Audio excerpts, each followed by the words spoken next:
बीवी ने औलाद की खातिर मजबूर होकर क्या शर्मनाक हरकत की कि हामला हो गई। बिस्मिल्लाहिर्रहमानिर्रहीम। अस्सलामु अलैकुम। उम्मीद करते हैं आप सब खैरियत से होंगे। दोस्तों, औलाद की ख्वाहिश एक ऐसी ख्वाहिश है जो नौब्याता जोड़े को और किसी भी मर्द और जन को इस बात पर मजबूर करती है कि वो दुनिया की किसी भी हद तक जाए और औलाद की इस ख्वाहिश को और इस खुशी को हासिल करे।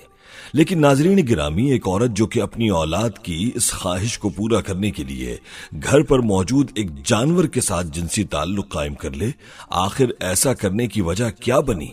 इस औरत के यहाँ क्या मामला पेश आया और जब बच्चे की पैदाइश का वक्त आया तो उस वक्त ये राज कैसे खुला और इस औरत का क्या अंजाम हुआ? आज की वीडियो में इस सब के बारे में आपको तफसील से आगाह किया जाएगा, लिहाजा इस वीडियो को आखिर तक जरूर देखिएगा। और आगे बढ़ने से वाकया है सबा नामी एक लड़की का जिसकी उम्र 22 बरस थी और उसकी शादी एक नौजवान से हुई। ये लड़की देखने में वजन में कुछ ज्यादा लगती थी, लेकिन इंतहाई सलीका शार, घर के तमाम काम करने वाली और नेक परहेजगार थी। जिस लड़के से इसकी शादी हुई वो भी अपना काम करता था। घर पर वालिद की वफात हो चुकी थी, जबकि ये अपने वालिदैन का इकलौता बेटा था। लिहाजा शादी के बाद घर पर इस लड़की सबा का सिर्फ शौहर और इसकी सासी हुआ करते थे। दोस्तों, इसकी शादी हुई तो पहली रात उसका शौहर कमरे में नहीं गया। वो सुबह के वक्त कमरे में आया और अपनी बीवी से कहा कि तुम वलीमे की तैयारी करो। सबा के लिए ये इंतहाई हैरानकुन मरहला था कि वो रात जिसकी हमेशा सब लोग बात करते हैं और इंतजार करते हैं, उस रात उसका शौहर कमरे में नहीं आया। बहरहाल वो खामोश रही। अगले रोज फिर ऐसा हुआ कि रात के वक्त उसका शौहर कमरे में नहीं आया और 2-3 रोज तक अब ये मामला ऐसे ही चलने लगा। तो एक रोज जब सुबह के वक्त उसका शौहर कमरे में दाखिल हुआ तो उस लड़की ने इंतहाई सवालिया निगाहों से अपने शौहर की जानिब देखा। उसने कहा कि हाँ, मैं तुम्हारा सवाल जानता हूँ, लेकिन मेरे काम की नौयत ऐसी है कि मेरी रात बाहर गुजरा करेगी और मैं दिन के वक्त ही कमरे में आया करूंगा। लेकिन तुम किसी से ये बात नहीं करोगी, न ही मेरी माँ से शिकवा करोगी, और अहले इलाका और महल्ले के लोग जब घर आए तो तुमने सिर्फ सलाम करना है और इसके बाद अपने कमरे में वापस आ जाना है। न तो किसी से बात करनी है और न ही किसी की बात का कोई जवाब देना है। दोस्तों, अब यूं वक्त गुजरने लगा। ये लड़की खामोश रही कि मैं अपने घर वालों को शिकायत करूंगी तो ये मामला बढ़ेगा, और यूं करते करते 6 माह का वक्त गुजर गया। उसकी सास अब लोगों में ये बात मशहूर करने लगी कि मेरी बहू तो बांझ है, उसका वजन ज्यादा होने के बायस ये औलाद की खुशी नहीं दे सकती। सबा, जो कि अपने शौहर की हिदायत पर अमल कर रही थी, वो उसकी माँ की बातें सुनती, अहले इलाका और अहले महल्ला के साथ जो उसके साथ बांझ होने का जिक्र करते थे उस पर भी खामोश रहती और कोई शिकायत न करती। लेकिन अंदर ही अंदर वो बहुत परेशान होती और ये सोचती कि जब उनका बेटा कमरे में ही नहीं आएगा, मेरे करीब नहीं आएगा, तो औलाद का सवाल कैसे पैदा होता है। लेकिन वो इस सब पर खामोश रही। अब दोस्तों, ये मामला बढ़ने लगा तो एक रोज जब सबा की वालिदा उसको मिलने के लिए उसके ससुराल आई तो सबा की सास ने उसकी माँ को ताने देना शुरू कर दिए कि तुमने अपनी मोटी और बांझ बेटी हमारे सर पर डाल दी है। न तो ये बच्चे पैदा कर रही है, न घर का कोई और काम करती है, बस घर पर बैठती है और हमारे ऊपर एक बोझ बन चुकी है। ये सब सुनकर सबा के जब्त का पैमाना लबरेज हो गया। वो इससे पहले जो कुछ सुना करती थी उस पर खामोश रहती, लेकिन आज वो बोल पड़ी और कहा कि गलती मेरी है तो मुझे बताइए।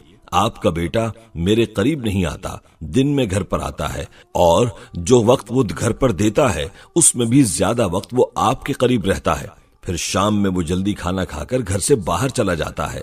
अब ऐसे में ये बच्चा कैसे पैदा होगा?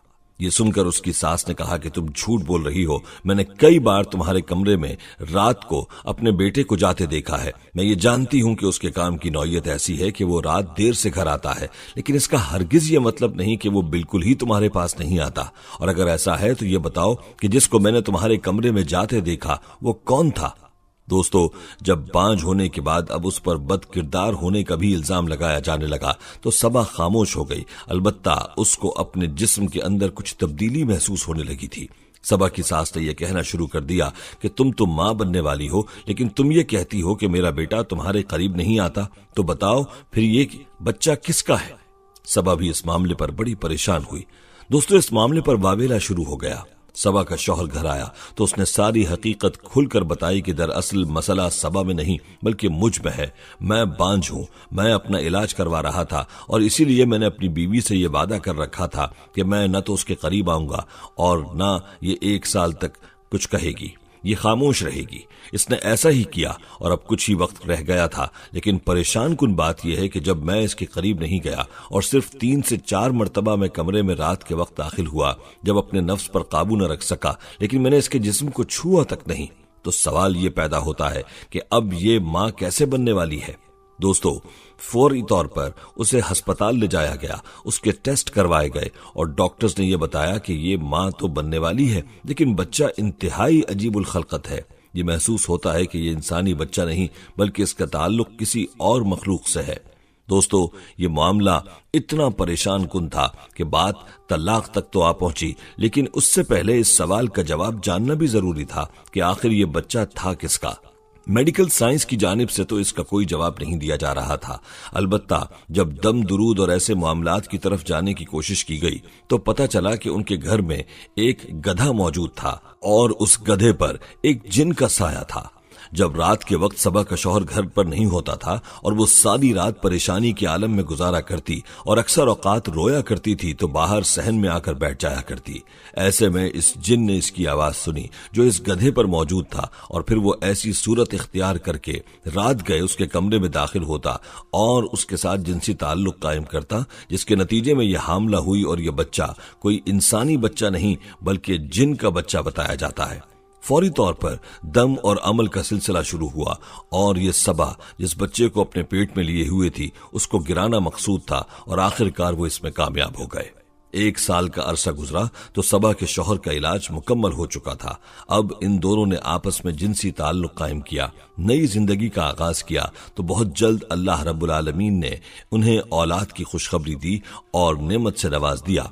लेकिन नाज़रीन गिरामी, अल्लाह के हाथ देर होती है, अंधेर नहीं। अल्लाह की जानिब से उन्हें एक नहीं बल्कि एक साथ 2 बच्चे अता किए गए और यूं उनका खानदान मुकम्मल हो गया। नाज़रीन गिरामी, ये कहानी है सब्र करने की। जो इंसान सब्र करता है तो अल्लाह यकीनन उस सब्र का मीठा फल उसे अता करता है। दोस्तों, ये थी हमारी आज की वीडियो। हम उम्मीद करते हैं कि आपको हमारी आज की ये वीडियो जरूर पसंद आई होगी। अगर आपको हमारी आज की ये वीडियो पसंद आई है तो आपसे गुजारिश करते हैं कि आप हमारे चैनल को सब्सक्राइब के साथ साथ हमारी वीडियो को लाइक भी करें और अपनी कीमती राय का इजहार कमेंट्स में जरूर करें। कमेंट्स में आप अपने सवालात भी हम तक पहुंचा सकते हैं। अल्लाह ताला आपको अपनी हिफ्ज़ व अमान में रखे। आमीन।